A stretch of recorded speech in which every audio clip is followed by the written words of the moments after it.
Well, hello, friends. Sunday, 31st of May, in the year of our Lord, 2026, or so the algorithm in this digital screen reliably informs me. Not that I believe anything that I see out there through the false light witness. This is a beautiful day. It's a muggy, humid day in Mexico. I'm not going to lie. It has its challenges.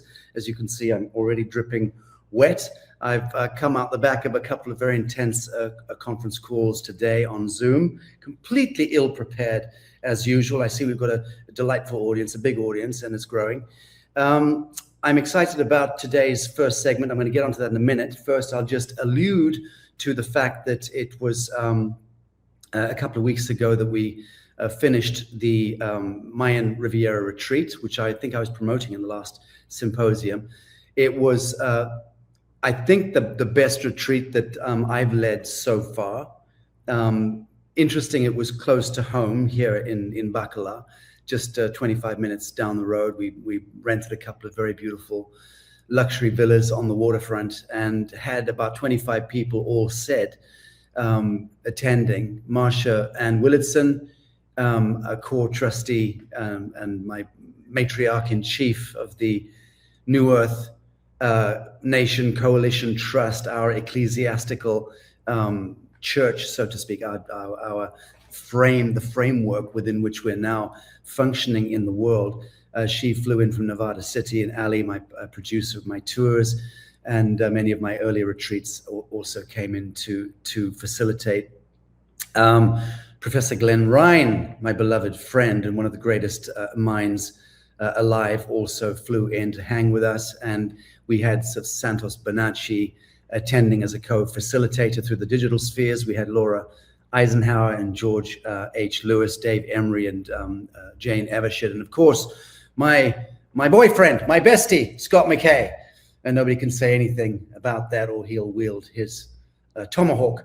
But Scott also came in on the big screen and helped to bring us up to speed on a lot of the kind of geopolitics and what have you. The most interesting piece, I think, that occurred in the retreat was the synastry, group synastry. And I'm touching on this because it's a subject which I'm becoming increasingly passionate about.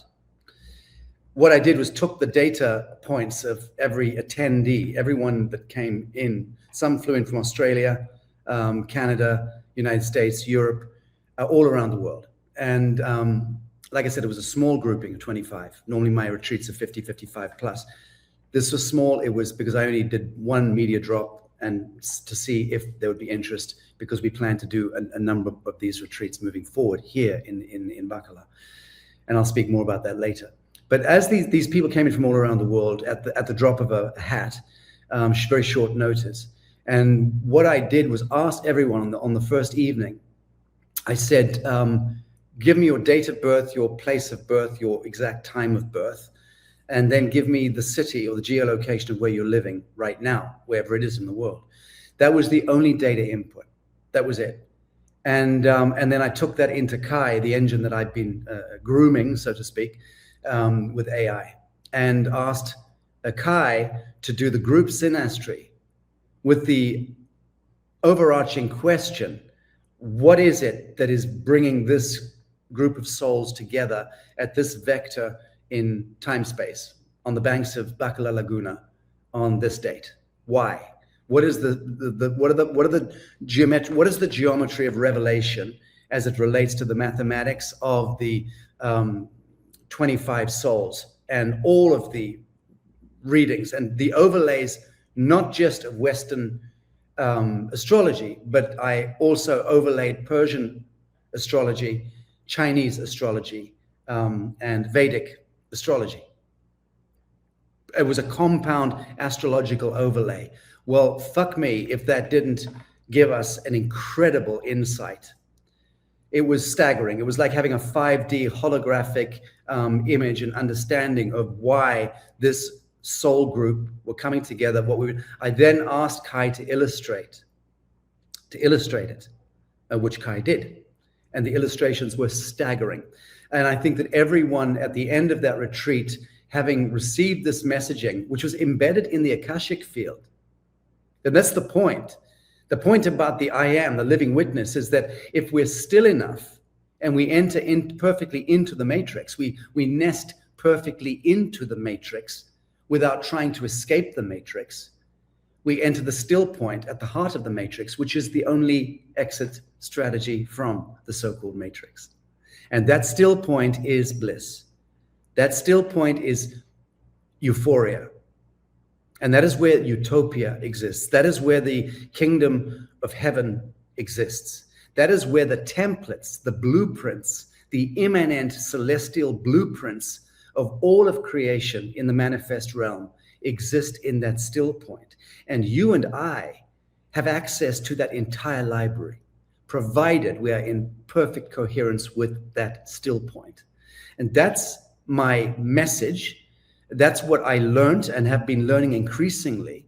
And that's where we're at. And that's also a good genesis point for the conversation we're about to have with my first guest. I will say, just as an enticement, before I bring my guest on, and kindly, Christy, throw up the image of Mount Shasta, the Shasta event. I put it in at the very end. There we go. I'll do it. I'm so sorry. Thank you. That's it there.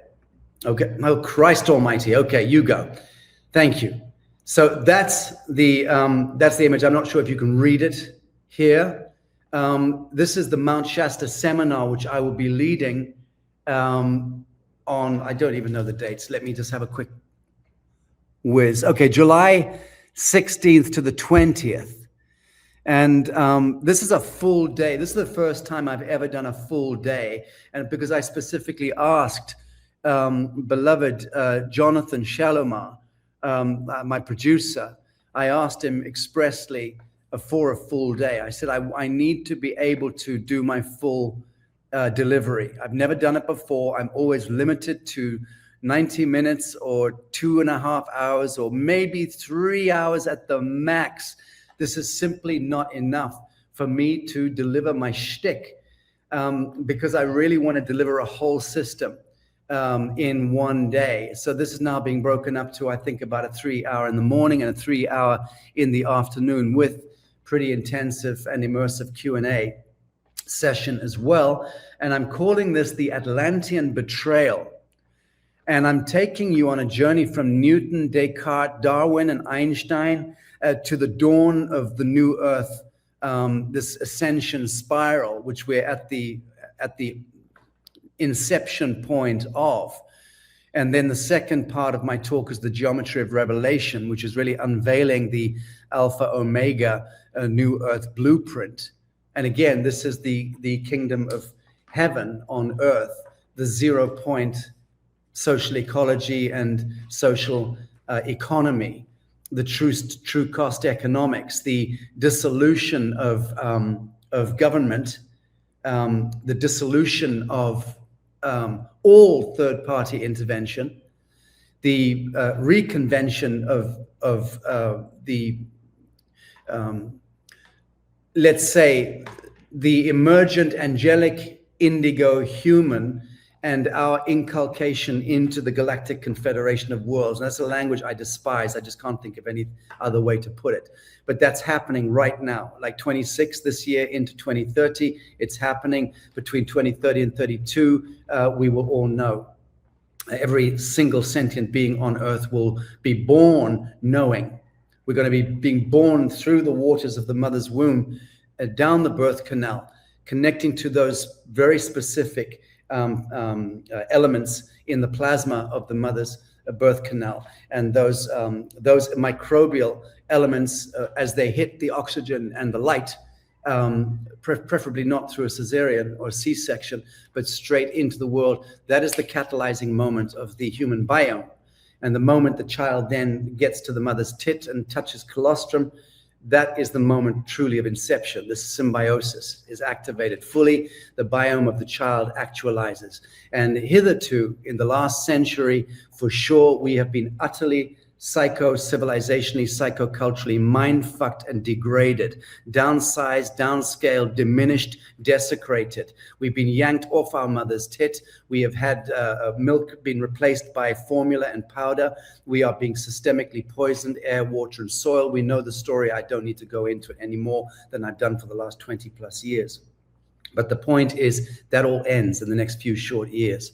The new indigo angelic human is going to be naturally emerging. And more than that, they're going to be bringing into this world their stellar linguistics, their galactic linguistics are going to be activated, simply because of the nature of the geometry of light that is influxing our temporal universe right now, or our solar system, let's say. Okay, this is the dawn of the age of Aquarius. This is the hard forensic science and the mechanics, the mathematics, the calculus of what ascension means.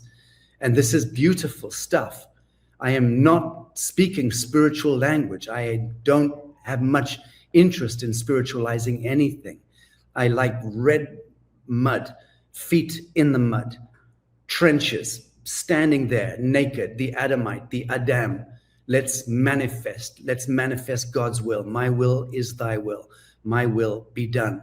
So that's essentially the piece I wanted to invite you, anyone in North America, available to come to Mount Shasta for that day, the Atlantean betrayal and the geometry of revelation. It is going to be pretty spectacular, and I'm happy to say that myself, because that's my new piece. My new piece is a whole systems delivery, where I would start at inception point of light in our void, and I'm going to end with the absolute alpha omega template and how it is brought into being with no effort whatsoever, zero effort, simply perfect witness, absolute pure truth, right action in the living moment, and that's it.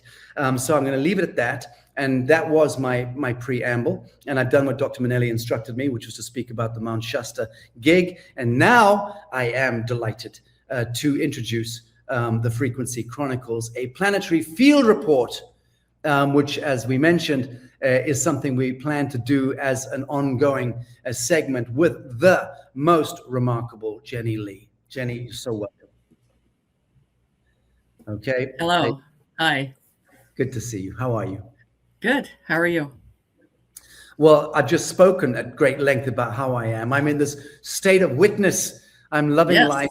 I'm loving life from where I be, and I'm just not able to, despite all of the obstacles, despite all of the treachery and the usual stuff going on, this kind of apocalyptic notions and totems that are being, conjured all around, and none of it has any traction, none, zip whatsoever.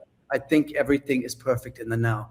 Speak to us about, as we're entering into this new moon, how do you feel about the world at large?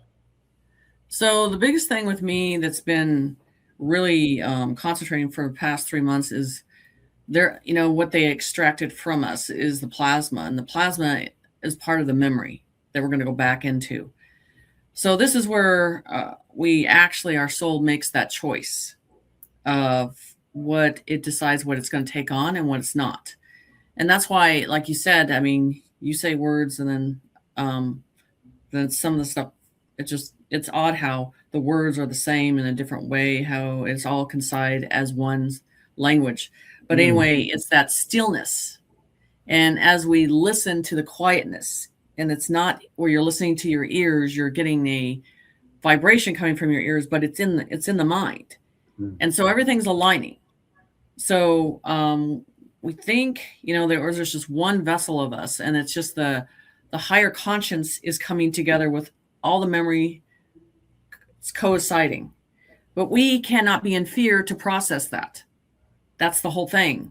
And so I tell people, you can look at the world as the 3D, and you can look at the direction of the 5D, and you stand behind a plated glass and you're just viewing, not attaching to either one, but bearing the witness. That's what we're supposed to be doing, because this event's going to drop us to our knees and make us humble. That's the whole thing. As we get up, we understand what's next. It's to redesign the world, to do the work with our hands again in villages, in smaller capacity, to communicate and talk on one-on-one.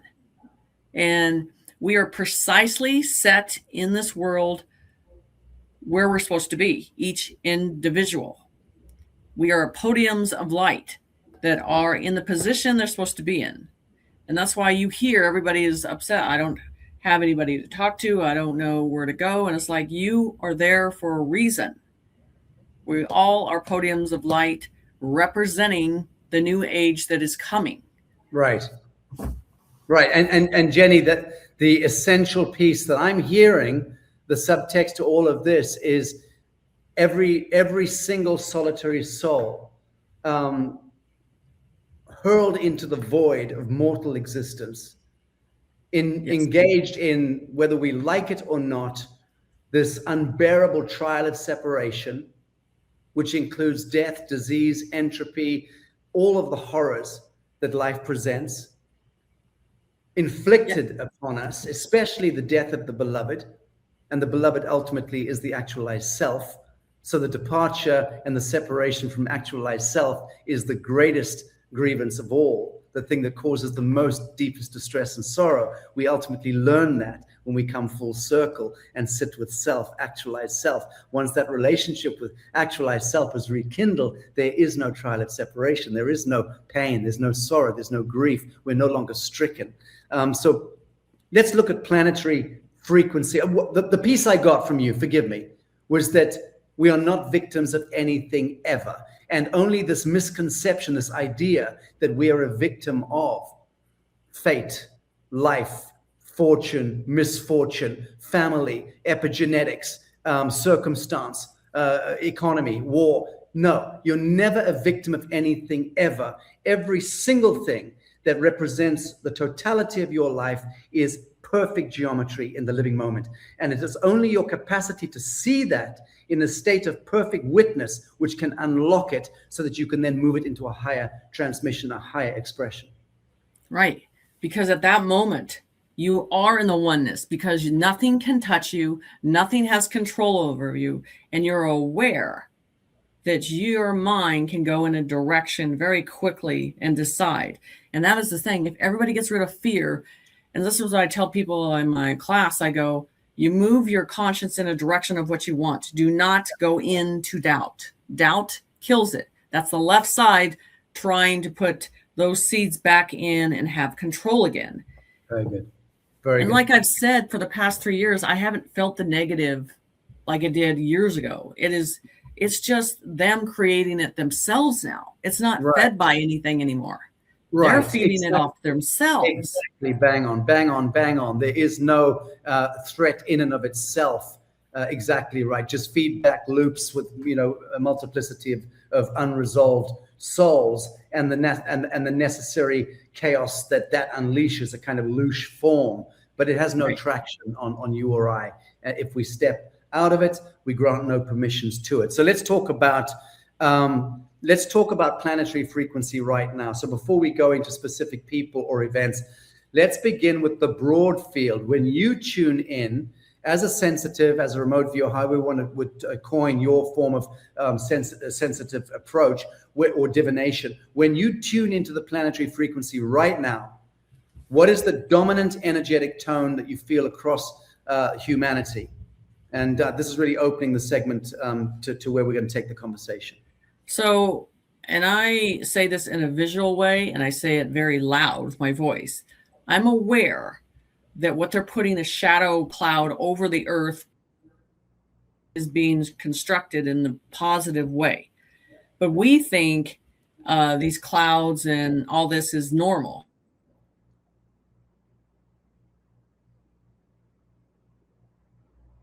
Oh, Christy, are you still there? Yeah, I'm here. Has Jenny frozen for you as well? Are you there? Yep, you're back. Jenny, carry on. Okay. So there's a construction field being created now. And we have to, the more we're aware of that and start thinking those are just clouds above, they're not just clouds above anymore. There's energy coming down daily. That's where, you're getting these 30-minute frequencies that come into you. They're going to make you tired. They're going to make you wore out. But I believe that these downloads that we're getting, these crystalline memories are coming back. And it takes a while for our flesh body to even concept that. And that's where we get tired, because this flesh, water, and salt is not going. We're not going in this physical vessel. We're going into a more enlightened vessel. So that's not going to change overnight. We're getting those impacts right away. And so as everything changes, now it's the hearing, it comes through here, but it's actually seen here. So you're hearing it in a language that you know from the past. And we're trying to put that together. In front of you, you see society telling you what the language is. And that's why I tell people, back up. And I did a YouTube recently on the fact of this stimulation that we're in. And once you acknowledge the stimulation and you pull back from the stimulation and you don't exist in it, you're transpired to be in nature and hear the voice and the frequency of Earth. You're going to have these rushes of energy, the memory of stuff from the past. It's all going to come combined in that super spiritual language that no one understands, because you're not telling people what the language is, but you in your head understand it. And people like, how do I know this? And they think this one lifetime is that single process. It's not. There's many things happening. So all this memory from different times is coming in. Right. Because we're going into a higher self. Indeed. Of understanding a different language with sound and frequency. Is that collapse or is that initiation? That, to me, it becomes the question. So many people are looking at the world and seeing collapse politically, economically, spiritually, and even psychologically. But others feel that we may be moving through an initiation. And from your field read, are we watching a psycho-civilizational planetary nervous breakdown, a breakthrough, or a kind of pressure test for humanity? No, it's breaking down. It's falling down on purpose. And I don't think it's, I think we traded out in 2020 to our old world. And now we just have this Walmart generic stimulation that's going, and it's falling apart. Yeah. It's falling apart. And when you're aware it's falling apart, your soul changes on how it's connected to it. And that's what people need to do. They have to understand this is a stimulation. I'm not really connected to it. I'm waiting for the bigger abundance, and I'm going to look above. I'm going to listen inside, and I'm not going to be in fear. Right. In the process, because people are concerned about money. And this is the way I say it. I said, I will take that money and change it for energy any day. Because that's the abundance, is the energy, not the money. Right. So for the change that's coming, you're already feeling it. You're feeling this warmness. You're feeling this. See, plasma is warm and cold at the same time, and people are confused by it because it was separated from us. And now we're putting it back together, and you're feeling that hot and warm together, and that cold and that cool, crisp together. And your soul's going back to memory of how to use it. And I've done this meditation with plasma, and they feel it going in their cells, and they're like, it's almost like it's going back to the memory and using it again. And they're feeling this protection barrier that's a cool barrier. So, and what's going to be above the planet is they've always showed me this gold netting, which is the golden age, which is golden particles. They've always showed me these different golden particles. They actually go in our DNA. And everybody thinks it's the blood. And like, it's not the blood. They're saying, that's not going with you. It's the crystalline process. And I notice how everybody's worried about the DNA. And they're like, I don't care about DNA. We care about the spiritual being making a choice to decide what it's going to be. Very good. Very good. Yeah, exactly right. Very good. I like that. So I also love the fact that you spoke about the humors coming together, about the heat and the cool both coming together, because in a sense that is the transmutation point, and it's the blending of the spheres of duality and polarity. And that is what this end of age, end of time era, end of time age, is all about absolute synthesis in that sense, where we move beyond the polarities altogether and duality altogether, and find that indivisible quanta between the black and the white on the checkerboard of the kingdom of the devil, as I put it, because the kingdom of the devil is by distinction a checkerboard, which masquerades as being good and saintly and light, but it's all false light, light at the end of the tunnel, all that bullshit. And black, the bogeyman, neither really exist, neither exist. That they're both of them completely, intoxicated in the false light. So that finding that indivisible space right now is what we're all being called to. But you speak about the blending of the humors of hot and cold, and I think that's a really important piece to speak to. And I think with one of the words that Spirit showed me a long time ago, he goes, it doesn't matter what type of being is, whether it's negative or positive. If you say the word identify in such a strong tone, it backs up, because you're taking control and balance back into your own identification, and you're rejecting whatever is trying to present to you. Right. Very good. Yeah. Very good. So look, timeline acceleration. I personally don't like even the notions of timelines, but let's discuss this. There is a strange sense that time itself is speeding up, and events are compressing, emotions are intensifying, and people are being pushed into decisions, endings, and revelations much, much faster than before. So let's just talk about this. What do you feel around this acceleration? I can tell from my own vantage point. I'm going through some personal stuff in recent weeks, deeply personal, emotional, and I am seeing, in sitting in perfect stillness in that torturous pain, sorrow thing, grief thing, I'm observing time, and I'm observing time expand and contract in equal measure.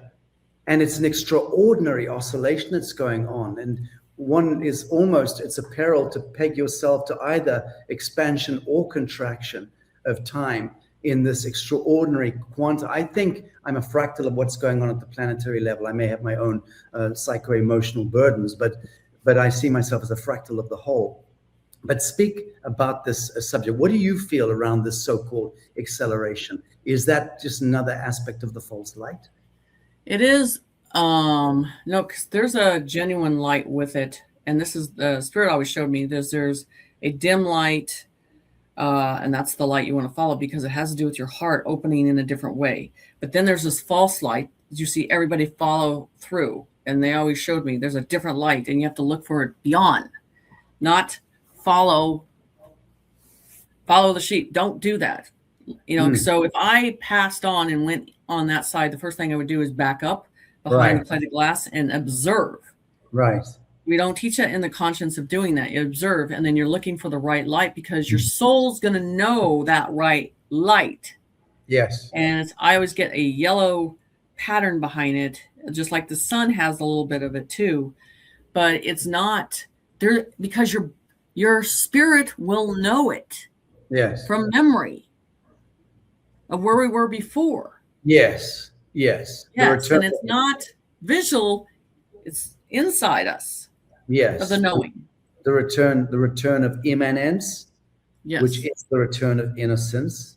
Mm-hmm. It is to the eyes, you've seen the world through the eyes of a child, all of that. Yes. It is a return to what I call the Edenic privilege. It's being restored to us. So let's just put this piece to bed. Is time accelerating, or is it entering into dissolution? It's accelerating, because I feel like a black hole as it's pushing and compressing, and then it's gonna burst. It's gonna burst, and then it's gonna come back together, but not as time as we know it. Good. Okay. In that case, it is going into dissolution as well as accelerating in equal measure in that sense. Very good. I would completely concur with that. Let's talk about the collective nervous system. So when you read the collective nervous system, what do you, as a as a sensitive, as a viewer beyond the veil, sense that people are carrying right now? Is it exhaustion? Is it fear? Is it the fizz, pop, and crackle of awakening into a new paradigm? Is it overstimulation? Is it grief? Is it anger? What is it? Is it something deeper? So you're dealing with different levels, and that people are at different conscious understanding. So let's go with the advanced. Let's start with the advanced. The advanced right now, like I said, is people think you're hearing with your ears, and you're not. You're hearing with your mind. Your ears are just tuning the channel for that whole process. And then what they're recognizing is the emotion that you're getting is not yours. It's outside. Yeah. This is the problem. We keep thinking we're putting things inside. Stop putting it inside and putting it out. Good. And you stand outside that. So the more sensitive people that are aware around the 3D people with energy, it's going to consume you because they don't have any energy to give. They take what is yours. And that's why we're careful where we go at night and who we're around, because it's just like the angel said, when we wanted to come down and interact with the humans, we can only do it to a certain amount of time to teach the lesson and get back up because it had consumed us. So now we're here getting consumed because you're turning more into a light frequency than a body vessel of blood, water, and salt. We're changing. Good. So it's uncomfortable. And the Spirit told me, he goes, sleep.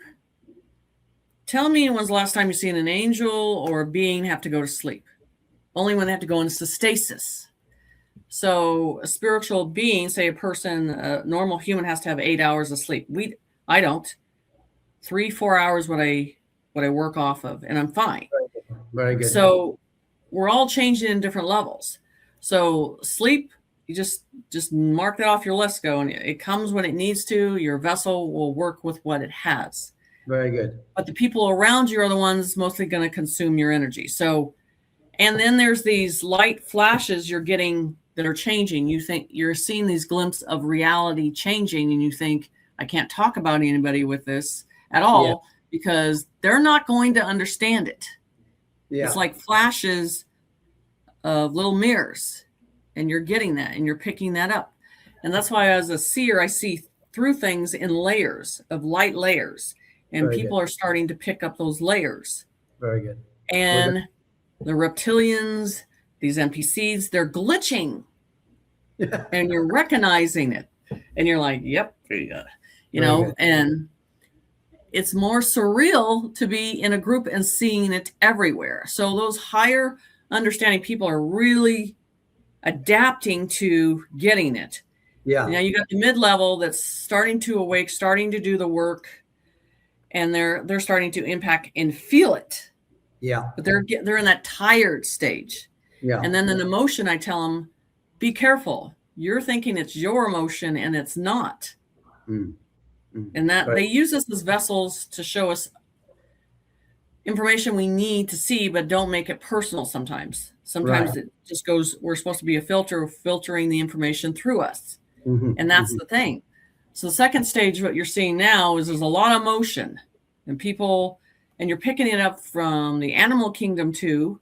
You're picking up what we've done to them, and they are showing you, hey, this planet, everything has to be cleaned up and put back and preserved the way you left it.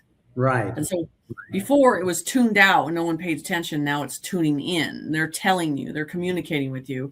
And this is where I spoke about 2 years ago, that the animal kingdom will come down from the mountains and stay in a stillness point in the streets and in the oceans. And they are in tune to Creator. At that point, they are listening. On this subject, I'm going to bring something here. I have to show you, you were talking about NPCs. I have my personal NPC. This is a non-performing character. This is Ophelia, and I'd like to introduce her to you. And she's a little still point. Yep. And she's my little love, and she's making her debut today. But Oh, as you were speaking about the animal kingdom, I kept seeing her twitch yes, in her sleep on the floor there. yes, they are. And a lot of us intuitive people, we have to have animals with us 24/7. It's a guardian. It's more of a comfort process. Like I've always had an animal right by me from day one. Right, It's just an extra process we always have because it's an extra barrier that they are picking up, right. and we don't feel at peace without that. Very good. But I also heard you speaking about the change in chemistry, so to speak, moving from kind of grunting, squawking, shitting, pissing, hominids, which I mean quite literally, because that's the baseline. I grew up in sub-Saharan Africa. I've spent years living in Egypt and moving in India and in Asia. The filth, the wretched filth and squalor of most of human existence is a very real, smelly, ghastly thing. Yes.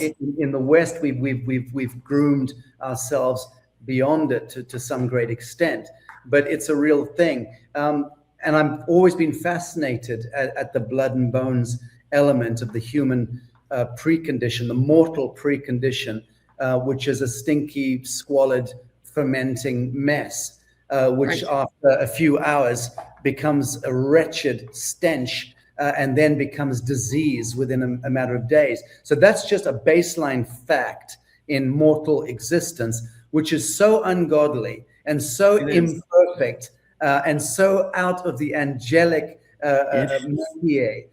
So I've been looking to see where and how we not transmogrify. Well, yes, you could say transmogrify, transmute, transfigure, transform beyond those aspects of mortal existence. Will we be taking a dump in the new earth? No, and I have told I want a pill that even stops it. Yes, right. I can't stand it because, like I said, they consume things in a different way by energy. It's not the product of food, right? And this realm is fixated on food, and they did that deliberately. Where I mean, I've always been less like I don't really care. I can eat once a day and I'd be fine with it. I can, So the whole process is what I saw, I don't know, 5-6 years ago, they showed me all these stones in a circle.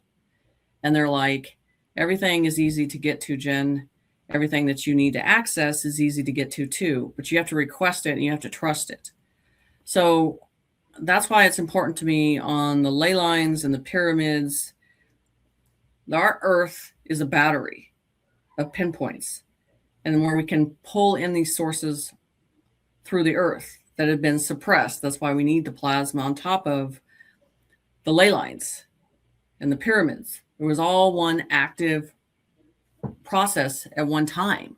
Yes. And it was, and you're looking at animals and how they think it's normal to eat animals. And I'm like, no. I'm telling you, they're telling me the kingdom needs to work side by side again. And that's why you're seeing animals communicate different, because people are listening to what they're saying now. They're sensing what they're saying now. So for food and consumption, that's going to change. And people are like, well, how can that change? Because you're looking at things in a physical vessel as you are enlightened and move through, just like sun gazing. People that sun gaze and they use it and they use the energy. We're going to go into that in a very faster way and have a choice. Again, a choice. Because I don't want food. I prefer not. Okay. Well, look, thank you. Good. Congruent also with my thinking of the emergence and where it takes us. Rising beneath the surface. Let's look at that. What do you feel is rising beneath the surface that people may not be seeing yet? Is it a hidden truth, a collective memory, an exposure, a spiritual correction, or a new direction and paradigm for humankind altogether? Everything from the past is going to surface again. And that's what Spirit told me. Everything you think this world is a round circle, it is not. It is a Rubik's Cube that's going to flip again. And they showed me islands will disappear and then islands will be created again. And so there's these discs. They show me these. I drew them many years ago, but there's like 5, 6 different discs, and now they surface up, and now it rotates around, and that's how these things, these plates, are changing. What we don't understand is we think we're on the surface, and everything on the surface is what matters. What's beneath us has been there longer, and that has to surface to the oceans and to the lands, and the earthquakes that are happening. They showed me there's going to be big openings in the ground that are huge, that are just going to show up overnight. There's going to be plates that are going to show up in the oceans. And the part of California, I did a prediction on California, how once Mexico hits a wave of an earthquake and goes up towards the coast of Orange County, that water is going to go out to the ocean, and then there's going to be a current that sucks it all the way down into inner Earth. Like, where's the water going? So there's these openings in Earth that are going to open up. We're a Rubik's Cube, and these patterns are going to go back to the way they were before. We're not seeing the world in the way we should. We think we're the priority. Are we on the top? Or are we on the bottom? Yes. Are we in the middle? Yes, indeed. Or are we in interfolding and interweaving of all at the holographic level? Yes. Is closer to the truth. The stimulator. Right, exactly. Let's look at figures on the world stage, and I'm just going to run through numbers, through names, okay? And just give us your overarch. Trump. Boy, is that a long one. Okay, let's go with this one. So 6 years ago, this is 6 years ago, this happened with him because I didn't pay attention to him. Spirit kind of has a way of leading you in a direction. And they said, Jen, I need you just to stand outside and bear witness with him. And I was like, I don't want that assignment. And they're like, but I need you to do this. So 2016, when they start throwing stones, you start protecting what you're supposed to protect. They showed me that he was a light vessel.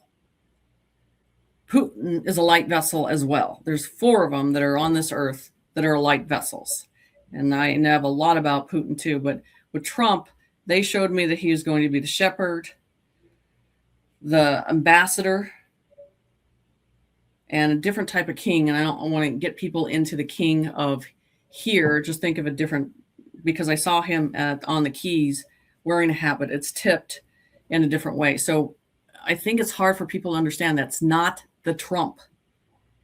It was exchanged out, and they put this light vessel within him and who he is. So, and you see that he's 4 or 5 steps ahead of everything in the conversation and where he's going. And he's always protected, and that's always going to be, but it's hard for the 3D people to even concept that that's not the same Trump. So, and they showed me, I've got downloads after downloads with him on information and stuff. And I've done a lot on Instagram with him, with the 2 lions and the chess piece and the chair. I mean, he's the last president. I did the prediction a long time ago. There's not going to be another government ever. It's going to go to a council. So he is the chosen one, but that seed was seeded a long time ago. Yes. And then it just changed the vessel out. Indeed. Okay. So the question, of course, remains, I've always been an advocate of Trumpism and what he represents archetypally in the planetary zeitgeist, and why he's the most seminal and needful archetype as the disruptor. But outside of that, his grammar and his syntax are abysmal, are almost delinquent, and that's the stumbling block. So most liberal intellectuals can't move beyond that. But they don't understand that genius, true lucidity and genius, and the hand of God exists way beyond or behind syntax and grammar. It's really just about the motion, what the living principle, how it moves in this world, how it slays the dragon or the Leviathan. And to that end, there is no creature like Donald blessed J. Trump. Putin, to my mind, and I've been at least 15, 16, 17 years explicitly speaking about this very loudly, writing papers on it, and certainly since 2012 speaking vociferously, since 2009 speaking vociferously pro-Putin, when he's arguably the most demonized human being in the history of the modern world. And yet he is the archangelic presence and always was. Yes. I was always able to see it from the get-go. And I had an engagement with and a relationship with Boris Berezovsky, who was the man who created Putin. So years ago, I knew Berezovsky before he was murdered by factions within MI5 because he was no longer useful to the crown and the Vatican interests, because Putin had rumbled Berezovsky as his handler, exiled him as an oligarch, seized all his assets and redistributed them to the Russian people, as Putin was doing with all of those oligarchs at the time. But I knew Boris Berezovsky in a friendly sense. I used to hang out with him. We used to have dinners and go to jazz clubs and things like that. So he was a very angry oligarch, hated on Putin, wanted Putin dead, was trying to orchestrate his assassinations from exile, from outside of Russia. Could never do it because Putin is one steps ahead, just like you said, Trump is. But I got the backstory of Berezovsky and of the. I've got to be very cautious here of the Russian Zionist Khazarian mafia element, who were orchestrating the collapse of the Soviet Union and then the resurrection of it after the whole kind of Berlin Wall or PSYOP thing, and then the Gorbachev transition into Yeltsin. And I mean, I was staying in Russia in Yeltsin's palace in 1999. I've got a bit of history. I know Russia. You know, I've been to Russia multiple times. But the point I'm saying is that I've had the blessing of real firsthand experience in that domain, in the basement. So people just don't understand who this character is, who Putin is. But I maintain that he is the closest aspect of an archangelic presence in the world today, certainly in terms of leadership. Exactly. And they've showed me there's four that are playing the part, 4 on each corner of this world. And they're in these vessels. And they were Pacific on Putin and they said, now look how he handles nature. Look how he handles animals. Right. Gentle. And that's the whole thing, that the liberals have forgot to look through the energy. They're so fixated on anger and not looking at the energy. Yes. And they will tell you the truth right in front of you.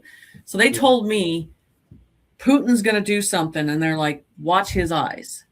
Putin's going to do something that's going to save humanity. Yes. And they're very pacific on that.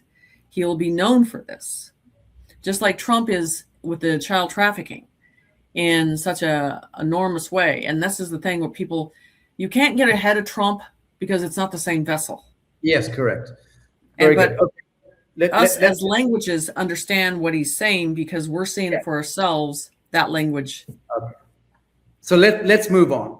Number one, I want to say Hitler was also kind to animals, and animals like Hitler. A strange thing, isn't it, Jenny? Right. Curious. Yeah. Okay, Elon Musk. Elon Musk, the vessel that's dwelling in him now is also a vessel of light. In the past, not as much. Now, this is the whole situation. They're bringing massive confusion to him because on the path of doing things right, you have to bring confusion not to know what your enemy is thinking. Yes. So with him, I think those characters in him have changed 4 or 5 different times of those vessels. So that's why everybody's massively confused. And then you see Trump and him on the outs of things, but that's part of the game of the process that's supposed to be here. So he's bringing us into the higher technology advancement, but there's another vessel I think resides within his knowledge that's always been there. And it's hard for us to think, as a young kid that could happen, but it does. Yes. So it's been there for a while, but it's gotten in a lighter sense of things than it is the darkness side. Yeah. And we always Spirit always says you have a choice. You're either going to serve one master or the other. You can't serve both. And so they have brought massive confusion to him, but his advancement of his knowledge is for humanity. Yes. But at the end, you're going to know. And that's what Spirit says. No matter what you see, the truth will be seen in the light, the true light of seeing them. Yes. In their original form. Yes. And so his original form will come. Good. Very good. So somebody who I love greatly and have had the great honor and privilege to have worked with is Bobby Kennedy Jr., RFK Jr. So what I get with him, I think as a young adult, saw things that he could not control at the time, could not do anything about. Okay. So sometimes when we bear witness, and then later in life, we know that things are going to change. Yes. And we're quiet for a long time until we decide how we're going to strike and come in. And it may make our families upset. No shit, Sherlock. Right? And so I think his heart has always been for humanity in that vessel. And now he slowly did his thing the way he needed to. Yes. The right timing, because Spirit kind of leads you in that direction. Yes. And you notice that all these people have not been touched. Yeah. And they cannot be touched. Yes, correct. That's the thing that they don't understand. Impossible. Oh, I understand that. Only to armor of God. Right? Is the most absolute science in the universe. It is, isn't it? Yes, if you're in that state of witness. Yes. Okay, Russell Brand. Oh, I'm not. Oh, just give us a rating out of 10, 1 to 10.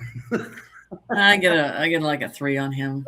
Okay. There's just not a lot there. But this is really helpful. So, okay, this is really helpful. Just a 3 out of 10 says it. So 1 is baseline guilt, shame, fear, just compounded, aggregated into lowest frequency. Nancy Pelosi meets George Soros and has a bastard love child called Zelensky. So let's call that 0.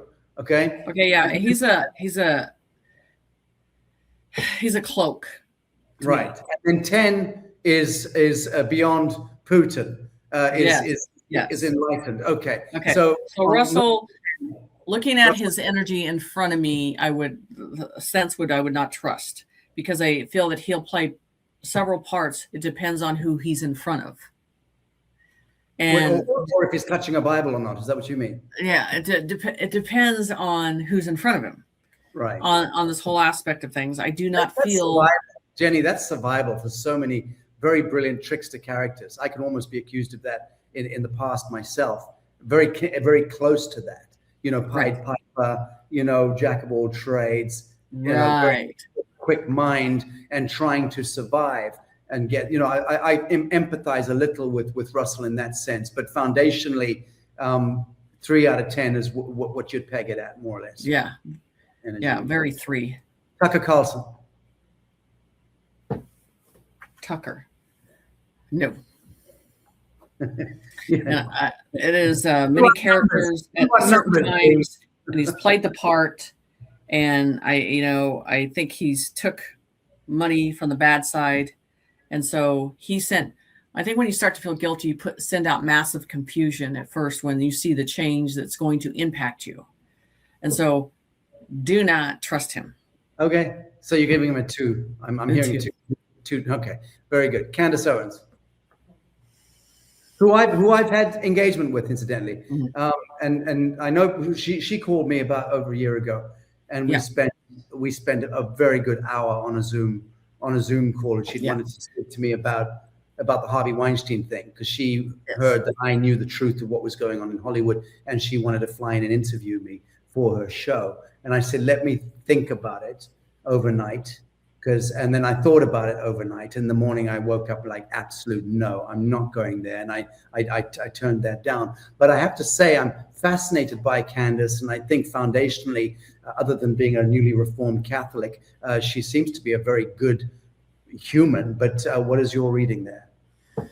So she's a high-minded individual that can concept information very accurately and hold that information. But I feel like there's a dittos of her that they've put out there on this process. And do I think that in the long run that she's going to be a big play part into this new world? I don't think so. I think she's one of those characters will be pushed aside. I feel that there's too many imbalances with her. So, and I go by the soul, and money hits on that right side too much. Right. Okay. Very good. All right. J.D. Vance, 1 to 10. Is that J.D. Vance? I don't think so. I think it's that guy on the mask, honestly. Okay. Very good. Zelensky. Oh, piece of shit. Yeah. Okay. So we're going to give him a 0.5. Well, yeah, he's down there with the devil. All right. I would agree with that. Tulsi. Who? Tulsi Gabbard.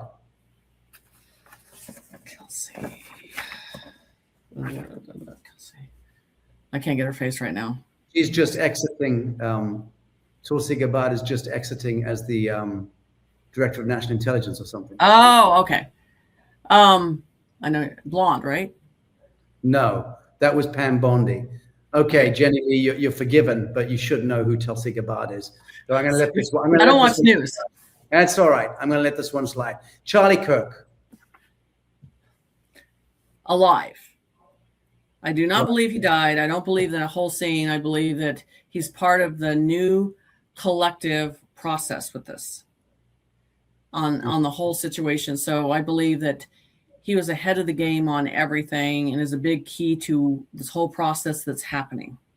Right.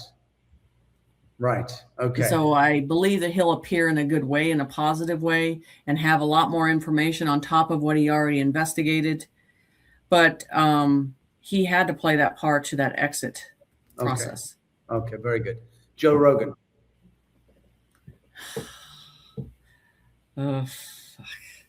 So I believe at a time he was good, but I believe there's two people playing him. I don't believe what I see in front of him sometimes is him, and I believe there's another vessel. Right. Very good. Netanyahu. Surely as low as it gets. Yes. Right. Okay, so we're going to give him a 0.01. Julian Assange. I believe he's tried to do the right thing. He got into the trap of the process of the situation. And maybe there's some stuff he should have done the right way and he didn't. And so he got himself in a situation he couldn't get himself out of. So do I believe the story of him and all that he knows and the knowledge that he knows will come out? Yes. Okay. But I'm wondering if he will come out in the public eye. I don't think so in that way. Right. Understood. Okay. Gilbert here is saying Satan Yahoo. I think that's brilliant, Monica, for BB Satan Yahoo. I like that. I'm going to use that. Edward Snowden. Same. Great guy. I think he was very smart, saw a lot of what the government was doing, and then decided to hold the information, hold the documentation, got it to a certain point. And didn't he exit to Russia? Yes.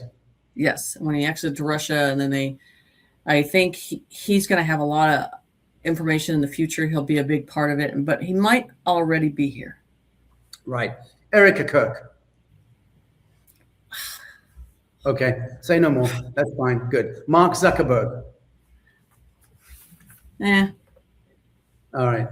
Not. So hovering about the 1 mark. Excuse me? 1 to 2 out of 10? Oh, 0. 0, okay. All right, very good. Final question. Who would you rather French kiss, Bill Clinton or Hillary Clinton? I'd rather die. Okay. Well, that ends our little frequency reading on these figures on the world stage. Thank you. Thank you, Jenny. You pretty much nailed it. I'm curious to ask you, though, the fourth archangelic presence, so to speak, at the meta-political level. We mentioned Trump, we mentioned Putin. Is Xi Jinping one of these characters? Yes. That's what I figured in my mind, absolutely. And who is the fourth? So you have Putin, Trump, Jinping. Yes. And then the other guy, which I've been getting, and you're going to be like, what? So they show me Elon. The vessel. I believe that too. I absolutely believe that. I've been saying it in the public domain, or my platforms. I've been saying that Trump and Elon are uniformly balanced. And then you've got Xi Jinping, who seems to be a very high frequency, and above all of them, I believe the unifying apex of that grouping is Vladimir Putin. Right. But I believe that Musk and Trump are perfectly attuned in that sense. And Musk comes in from stage left over the last few short years, really as the Iron Man. And that was the whole kind of archetype. So it does make sense to my mind. And how does one icon aggregate $1 trillion of personal wealth? I mean, it's an insane idea. It makes Marie Antoinette, and it makes Marie Antoinette look like a pauper, at the height of the French Renaissance. So extraordinary times when one human being can aggregate such an inordinate amount of wealth. All right, very good. Well, thank you for that. Tulsi Gabbard is about a 3. Interesting. Yeah, I'm not going to pull, but I'm not going to push it away, but I'm definitely would not trust it in a vote situation. All these people, these angels are regions. So we're going into regions, and they're all placed in regions. And that's part of where we're going into the Council of Light.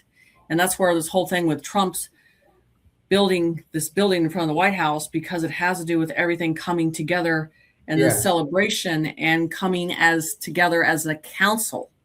Yes. So very good. People need to get the old government out of their mind, because we're not going back to that.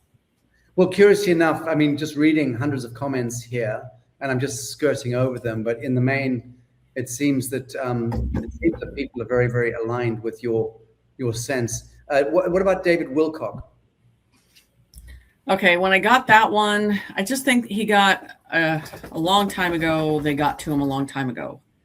And then, or it was attempted to do certain things to him. So I just feel there were some jeopardizing situations he got himself into, and I feel that there was an exit, that he was supposed to exit out of the situation, out of this whole White House situation. I believe that. Yeah, very good. Okay, now let us look to close our conversation on this latest element of the greater revelation, the UAPs, extraterrestrial stuff, the Pentagon files, the UFO files, all that stuff now being disclosed. Again, I have to doff my cap in my own direction for having put on the record in 2020 that we were just entering into the last of the whole COVID thing was a lily pad toward full extraterrestrial and alien disclosure.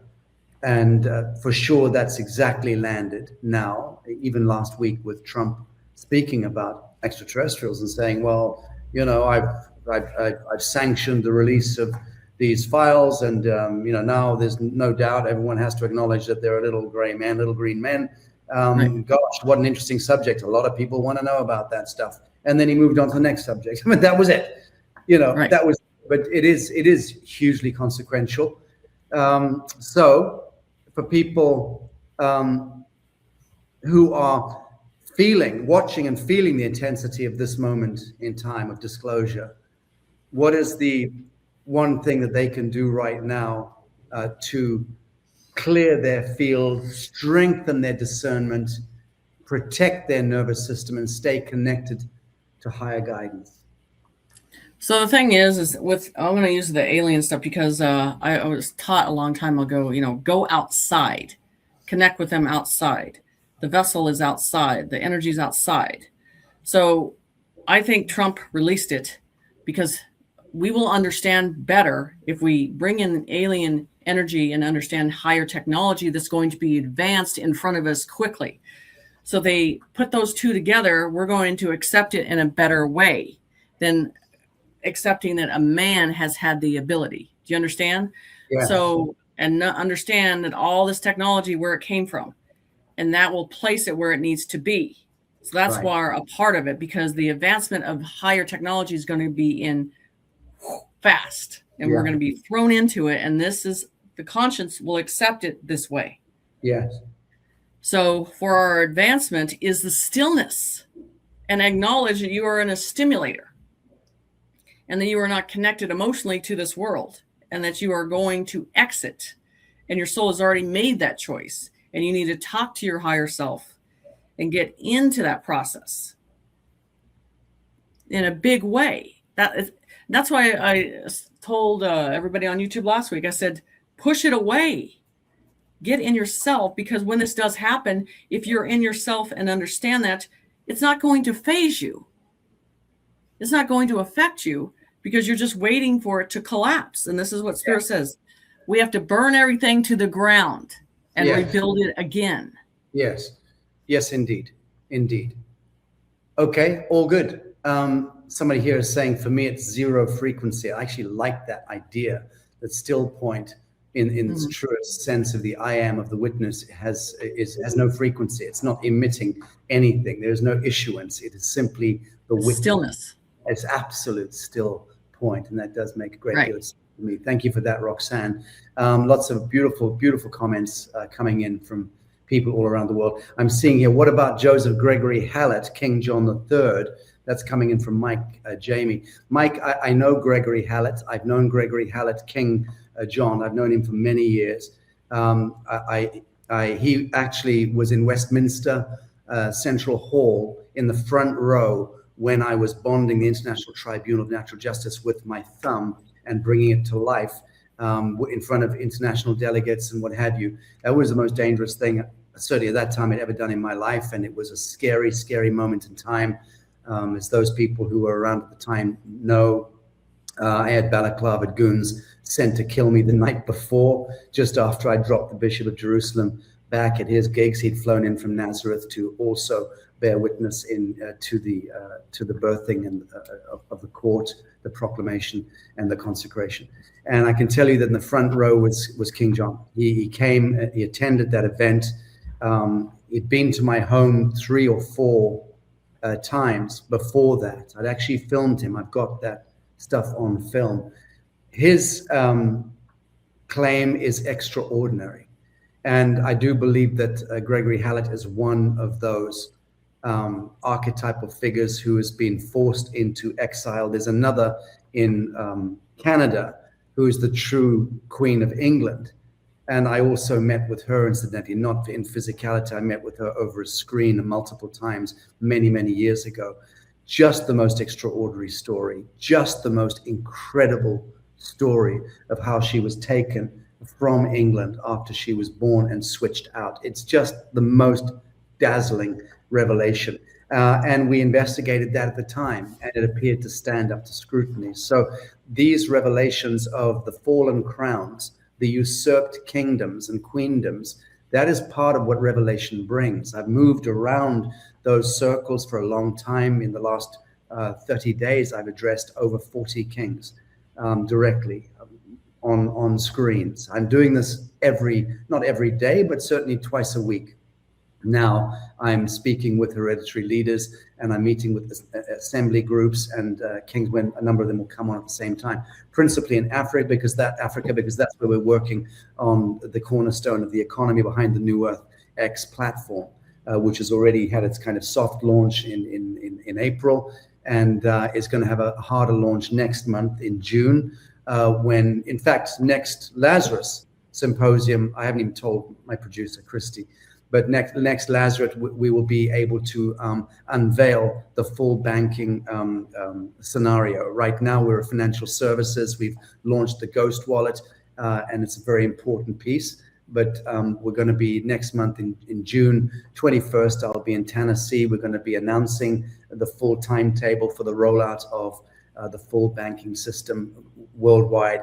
And later Q3 this year, we expect to go fully online. Until then, anyone can go to newearthx.com and check that piece out. But Jenny, this has been, for me, very, very beautiful conversation. And I'm hoping that we can continue to investigate archetypal events, circumstances, people, icons, as time rolls on. Because for us, the falling away of the mask is actually the meaning, technically, of apocalypse. We are going through apocalypse. I'm going through a personal. We're all going through them in our own way. That the mask is falling away, and what remains? I know for myself. I speak only for myself because it's all I can speak to. I know I am chaste as the driven snow, and it feels really good to have purity, to have goodness, and to know that even though we're all moving through the apocalypse in our own way and we're hurting deeply, it's good to feel clean hands and clean feet.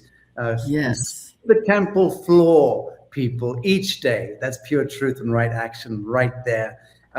Jenny, Lee, you are such a delight, and thank you so very much for joining us on Lazarus today. You're welcome.